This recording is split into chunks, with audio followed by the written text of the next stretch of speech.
right, so last week we got on the scales and we were at 172.4 pounds. As it always goes, if I can get on the scales this week lighter than I was last, then I will be a happy man. So let's just readjust here and let's take a look. 171.2. All right, so that is 1.2 pounds down over last week. All right, we'll take that. All right, everybody. So as we saw from that weigh, we are down 1.2 pounds. Of course, it's not the 3 or 4 that that we dream of, right? It's not that incredibly fast weight loss, but we are doing things safely. This is diet adjustment. This is exercise adjustment. This is just slowly getting back into it. So I think right now, before we kind of dive into the video, let's do a physique check and see how things are looking. Okay, so this is how we're looking at 171.2 pounds. So at the moment, we're still seeing, again, quite a bit of flap, quite a bit of loose skin, quite a little bit of excess. I've noticed that my belly, I hope it's in frame. If not, I apologize. Let me just stand up here. I hope you can see it, but that loose belly is starting to come back that we didn't have in the beginning. This is my side profile here. I noticed that you can start to see my ribs more. I've noticed that a lot, especially when I'm like stretching in the morning. My wife will say, "Oh, I can see your ribs again." So I don't know if that's a good thing or a bad thing, but that's where we're at. This is, of course, my back, and then this is me from the other side. All right, let's go ahead, let's put our shirt back on, and then let's dive into the video. All right, we are back. Sorry for the wardrobe change. Just off camera, I've got a whole bunch of stuff that came in just now for a little side project I'm working on. Very excited for that. But anyway, let's get back to the video. So, okay, this week, what are we looking at? What happened? So we're seeing a slight drop over last week. So we lost 1.2 pounds over last week. Of course, like I've always said, you want to see those bigger numbers. It's exciting to see those multi-pound losses, but we've got to be realistic and we've got to stay healthy and safe. That is the biggest thing here. Losing weight is great, but not at the risk of that. Not at the risk of putting ourselves through any kind of health emergency, right? We want to stay hydrated. We want to stay satiated. We want to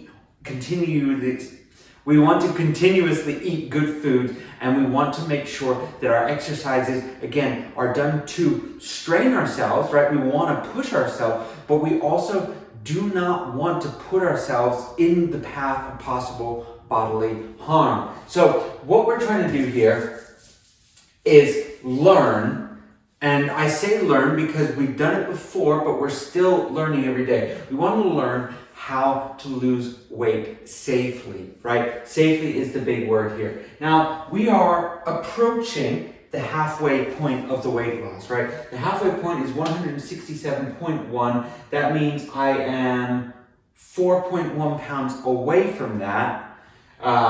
So we're getting kind of close to this halfway point. And it's funny because we are only 1, 2, 3 weeks into this journey. So 3 weeks and almost halfway there, that's pretty exciting, that's pretty rapid. But again, just as I predicted, we had this rapid weight loss drop, this drop in weight loss in this first week. In the second week, it slowed right down. And then third week, as you can see, slowed down even more. Now, these things take time. Again, I've always said we're going to see that kind of, maybe not necessarily plateau out, but we're going to see it kind of flatline a little bit. That graph is going to then come to a nice curve, and that's what we should see, right? We should see an initial drop as we lose most of the water weight, most of the bloating, and all that comes down. So what am I doing right now? Like, what is life looking like for me now? Again, 3 weeks into this, we're getting towards the end of January. How does my life look? Again, it's very normal, right? What I'm doing is trying to cram every possible activity into my day, right? That could be me listening to something on the radio, because I like to listen to stuff on the radio. Like my wife loves to cook, so she'll put something on the radio. And I'll just get on the floor and I'll do a plank, right? It sounds silly, right, to just do a plank, even, especially if it's only 35, 40 seconds, whatever.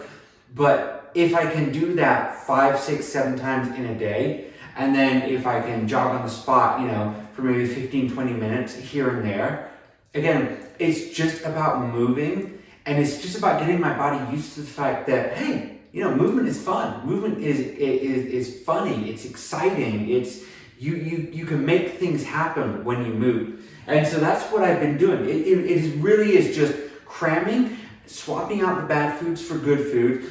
Been having a lot of spinach, a lot of chicken. I've been making these really good spinach and chicken bowls. Been really, really delicious. Where I'll basically dump huge quantities of spinach, because those of you who cook with spinach know that you start off with this and you end with like that.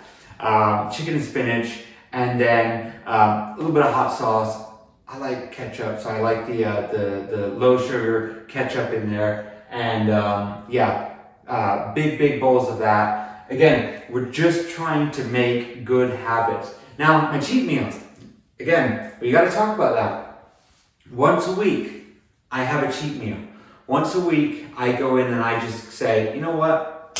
Whatever I want, I can have. As long as it's in my calories, I can have. So, today, I plan on having something that I haven't had in a long time, which is Jack in the Box. I really enjoy Jack in the Box, but like I said, I haven't been there in forever. So I'm gonna have that, probably get a burger and some fries. Again, making sure I stay within that calorie deficit. I'm at about 1,500 calories right now. It's not super restrictive, that's not the number I'm shooting for. I'm shooting for a deficit. Anything I can get below that, I'm happy with.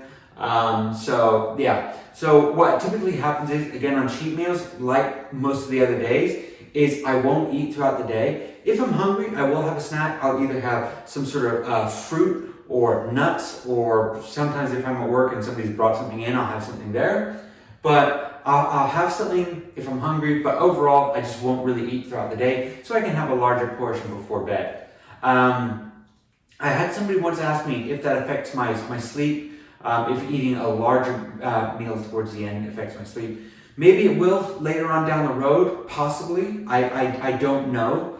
But for now, it doesn't really affect me. My sleep is very good. I typically am lights out by about 9:30, and then I'm waking up in the mornings to get to work at about 6 o'clock, 5:50, 6 o'clock, and then I go about my day. Like I said in my last video, I do laps at my work. Again, just this wanting for it to compound over time, this understanding that, okay, just doing little bits here and there will add up, again, compounding, and hopefully pay off here. So not only that, but you guys saw my belly. You saw that the kind of the loose skin is starting to come back. It's like seeing an old friend again, the loose skin. This time I feel like it's going to be a little bit different. I don't know why. I'm doing a lot more planks. I haven't really addressed this much because they're not really good planks, right? But I've been planking a lot more in the hopes of trying to build out my core. It's funny. I'll plug a conversation I had with ChatGPT in here, and this is actually very interesting. It was from my last video. I kind of noticed something in the shot where I had my shirt off. I noticed that my man boobs were really big, right? They just, it was not a good look, right? It's kind of embarrassing to say, but hey, it was out there. So I plugged it into ChatGPT just because I wanted to see what it had to say. And it said something that kind of interested me. It said, from what I said, and of course, understanding that ChatGPT isn't always accurate, isn't always right. It's definitely not a medical professional, but it suggested that I actually don't have gynecomastia. I have fatty tissue in my breast area, but it recommended that I could actually reduce or possibly even eliminate it with certain exercises, planking being one of those. There's also another exercise. Again, I try and ask or figure out ways to do workouts from home so I don't have to go out and buy expensive equipment, so I can then share that with you and you can do it. And one of them was where you could put resistance on your hand, very simple.